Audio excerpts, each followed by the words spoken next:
Draga braćo i sestre, tvrd grad mi imamo. Čitam u današnjem čitanju knjige proroka Izaije. Stari Izraelci bili su ponosni na svoj grad Jeruzalem. Slično su prema svojem gradu osjećali stari Grci, pa je tako između bijega iz Atene i smrti osuđeni Sokrat izabrao smrt, dok su Atenjani, kad bi odlazili na put izvan svojeg grada, znali reći: kamo idem ja, sa mnom ide i Atena. Međutim, od vremena proroka i starih Grka do danas uvelike se promijenilo značenje grada. U drevna vremena grad je bio simbol zaštite i sigurnosti, simbol blizine i prisnosti. Jednostavno rečeno, drugo ime za obitelj. Danas, nažalost, mnogi grad doživljavaju na sasvim drugačiji način.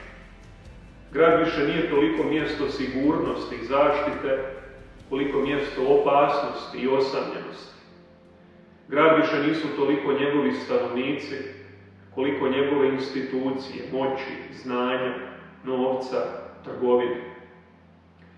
Iako još uvijek postoji želja za mirom i sigurnosti, čini se da nam ne polazi za rukom osigurati ovaj mir i sigurnost u našim zajednicama. Zato nas Došašće podsjeća da nam je potrebna Božja pomoć. Naše je spasenje Božje djelo. Ono što se od nas traži je prije svega povjerenje u Boga, te pravedan i čestit život. To je temelj na kojem valja graditi svoj život.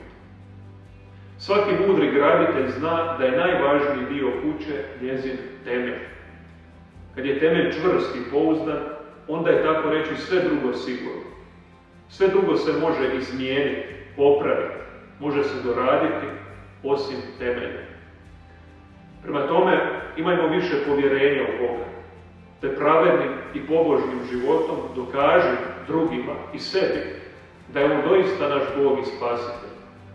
Nikakav vjetar nas tada neće moći srušiti i odnijeti. Govorili ili šutjeli, činili što ili ne činili, naš život treba uvijek biti duboko i čvrsto ukorijenjen u Bogu, na stijeni vječnoj. Amen.